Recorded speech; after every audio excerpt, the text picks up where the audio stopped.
Episode की शुरू में हम देखते हैं कि कोई एक बंदा कहता है कि ये सॉन्ग यूजिंग जल्दी से उठ जाओ। इसी के टाइम सॉन्ग यूजिंग को देखते हैं जो बिस्तर पर सोया हुआ होता है। हम देखते हैं कि सॉन्ग यूजिंग की एज भी बढ़ चुकी होती है।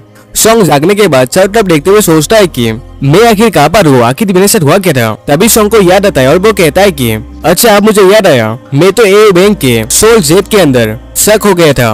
वो अपने आप को मिरर में देखने के बाद कहता है कि अब मैं बिल्कुल श्योर हूँ कि ये फर्स्ट ट्रायल एक इमेजिनरी वर्ल्ड है जिसे एओ बिंग के सिमुलेटर ने मेरे मेमोरीज को ध्यान में रखकर जनरेट किया है। पर आखिर इस ट्रायल को पास करने के लिए मुझे किस तरह के डिमंस को मारना होगा।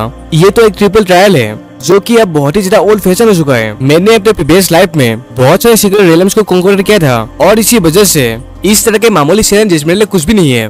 पर जो भी हो, इससे मुझे एक अच्छा एक्सपीरियंस मिलेगा। वो अपने ड्रेस को देखने के बाद कहता है कि ये तो शायद से जुआन जियाओ की ड्रेस है। वो अपने फेस को देखने के बाद भी कहता है कि मेरे फेस पर अब तक स्कार नहीं है। मेरे कैलकुलेशन के मुताबिक ये शायद से मेरे प्रीवियस लाइफ में 20 के हमले के 2 साल बाद का टाइम होगा। इसी के साथ सॉन्ग अपने टेंट के बाहर निकल आता है। हम देखते कि कुछ गार्ड्स सॉन्ग को ग्रीट करते हुए गुड मॉर्निंग कहते हैं। तभी सॉन्ग उनसे कहता है कि तुम दोनों को मेरे सामने इतना ज्यादा फॉर्मल होने की जरूरत नहीं है। और सॉन्ग के बदले हुए बिहेवियर को देखने के बाद वो दोनों गार्ड्स ही बहुत ही ज्यादा शॉक्ड हो जाते हैं। वो मुंह बनाते हुए कहते हैं कि सर आपको जोक करना बहुत ही ज्यादा अच्छा लगता है। इन्हें देखने के बाद सॉन्ग सोचता है कि ये जनरेटेड दुनिया तो बहुत ही ज्यादा कमाल की है। अब जबकि ये एक कल्पना की दुनिया है, अगर मैं इस दुनिया में कुछ भी तूफानी करता हूँ किसी को इससे कुछ फर्क भी नहीं पड़ेगा। इसी के साथ सॉन्ग बात से जानने लगता है। तभी सॉन्ग का सबऑर्डिनेट उससे कहता है कि सर वहाँ पर माउंटेन का क्लिफ है। उसकी बातें सुनने के बाद सॉन्ग कहता है कि हाँ मुझे पता है, इसलिए तो मैं वहाँ पर पेशाब करने जा रहा हूँ। सॉन्ग की बातें सुनने के बाद उसके सबऑर्डिनेट कहता है कि अब तो कुछ ज्यादा ही मजाक करते हैं। क्लिफ के पास जाने के बाद सॉन्ग कहता है कि मेरे प्रीवियस लाइफ में जब 20 के टाइप के दौरान नेंजाओ डिस्ट्रिक्ट तबाह हो गया था, तब मिलियन आर्मी ने इसका अपॉर्चुनिटी लेकर साउथ में चले गए थे और उस वक्त में जोंगजा डिफेंस लाइन का इंचार्ज था। और तब मैं मेंटली इतना ज्यादा कैपेबल नहीं था, जिस वजह से मैं याओ के प्लेन में आसानी से फंस गया था, जिसकी वजह से साउथ का डिफेंस पूरी से तबाह हो गया था। लगता है कि ये कल्पना की दुनिया मैंने अपने यंग एज में जो गलती की थी उनको समझने के लिए क्रिएट किया गया है। दूसरे पल सॉन्ग एक स्माइल करता है और अपने पावर को अनलीश करते हुए कहता है कि मैं तो अपने खुद के ही सपने के अंदर हूँ। इसका मतलब मैं अपने खुद के सपने को खुद से ही डोमिनेट कर सकता हूँ और इसी वजह से ये कल्पना की दुनिया भी अब मेरे कंट्रोल में होगी। इस फैंटेसी की दुनिया में मैं अपने हिसाब से होली रैंक भी बन सकता हूँ। और उसके तुरंत बाद सॉन्ग वहाँ से फ्लाई करते हुए चला जाता है, जिसे देखने के बाद उसके सपने बहुत ही शॉक्ड हो जाते हैं। वो सभी हैरानी के साथ कहते हैं कि वो तो एक होली रैंक का कल्टीवेटर है। और दूसरी तरफ हम सॉन्ग को देखते जो कहीं पर तेजी के साथ फ्लाई करते हुए जा रहा होता है। वो स्माइल के साथ कहता है कि चलो ये को ढूंढते हैं। शादी में उसे मार कर थोड़ा सा मजे करते हैं। और इसी के साथ हमारा सीन साउथ के 3rd सेक्टर की तरफ शिफ्ट होता है, जहाँ पर नेबुला सोल जनरल्स बहुत सारे 20 के साथ फाइट कर रहे होते हैं।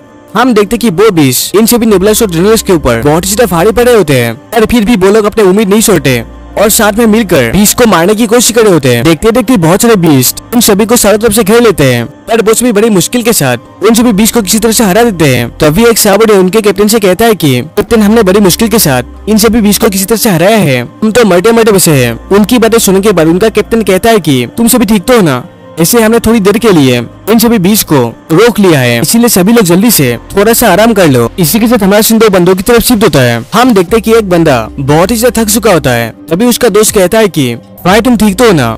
ये बंदा दरअसल जेंग दाफू होता है। इसी के साथ वो दाफू को सहारा देने लगता है। तभी जेंग दाफू कहता है कि तुम बिल्कुल भी टेंशन मत लो, मैं बिल्कुल ठीक हूँ। उसकी बातें सुनने के बाद उसका साथी कहता है कि अभी अभी तुम इतने ज्यादा खतरे में थे।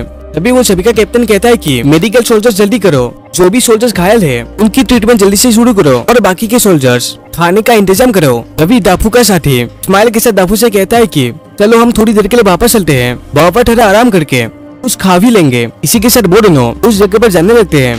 तभी उन दोनों के पास कैप्टन आता है, जिसे देखने के बाद वो दोनों ग्रीट करते हैं। तभी कैप्टन दाफू से कहता है कि तुमने आज बहुत ही ज्यादा अच्छा काम किया है, तुम एक बहुत ही ज्यादा अमीर लड़के हो, पर मैंने एक्सपेक्ट नहीं किया था कि तुम इतने अच्छे नेबुला सोल मास्टर भी होंगे। जेंग स्माइल के साथ कहता है कि आपके कॉम्प्लीमेंट के लिए बहुत बहुत शुक्रिया। गाइस ये बंदा वही मोता जेंग है जिसे आप लोगों ने फ्लाइंग बोट के हमले के दौरान देखा होगा। कैप्टन दोबारा कहता है कि वैसे दाफू मुझे पता नहीं कि तुम क्यों इतना ज्यादा डिस्परेट हो, पर मैं अपने सोल्जर्स को ऐसे ही मरने नहीं देता। मेरी बातों को समझ गए ना। दाफू कहता है कि मुझे माफ कर दीजिए। इसी के साथ वो दोनों बात से ग्रीट करते हुए आने लगते हैं। तभी कैप्टन कहता है कि जाओ और अच्छे से आराम करो। तभी कैप्टन के पास एक बंदा आता है जो कहता है कि ये दोनों लड़के कौन हैं।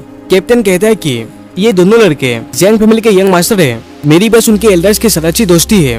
वो बंदा कैप्टन से कहता है कि ये दोनों ब्रदर्स ही बहुत ही ज्यादा टैलेंटेड है। और यहाँ पर हमारा सीन दोबारा से दाफू और जेंग की तरफ शिफ्ट होता है, जहाँ पर जेंग दाफू के लिए खाना लेकर आता है और कहता है कि हे भाई आप जल्दी करो और इसे खा लो। दाफू जैंग से कहता है कि तुम्हारा बहुत बहुत शुक्रिया। जैंग स्माइल के साथ कहता है कि मेरे पॉकेट में अभी कुछ वाइन है, क्या तुम इसका एक गुट खाना चाहोगे? दाफू कहता है कि मुझे नहीं चाहिए। तभी कुछ पल के बाद जैंग कहता है कि वैसे भाई तुम क्यों मरना चाहते हो? हाँ मानता हूँ कि जैंग फैमिली पूरी तरह से तबाह हो चुकी है, पर किसी ने भी इसके लिए तुम्हें ब्लेम नहीं दिया है। जैंग की बातें सुनने के बाद दाफू कहता है कि मुझे माफ करना, ये सब मेरी गलती थी, मैं उस वक्त बहुत ही ज्यादा बेवकूफ था, मैंने तो तुम्हें भी मारने की कोशिश की थी।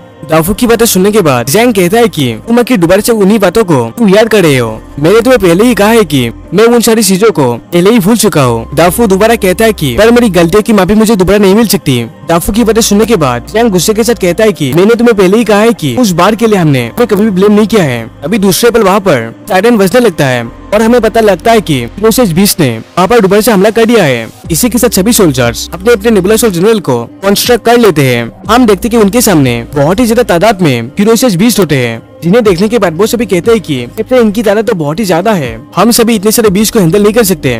कैप्टन कहता है कि जल्दी करो, मदद के लिए सिग्नल भेजो। अभी उसके तुरंत बाद ही बहुत सारे फ्लाइंग 20 भी उन सभी के ऊपर हमला करने के लिए तेजी के साथ आगे बढ़ते हैं। अभी दूसरे पल में वो सभी 20 बहुत ही शॉक्ड हो जाते हैं। हम देखते कि रेगिस्तान में एक बंदा होता है जिसके बॉडी में से बहुत ही पावरफुल सोल एनर्जी निकल रही होती है।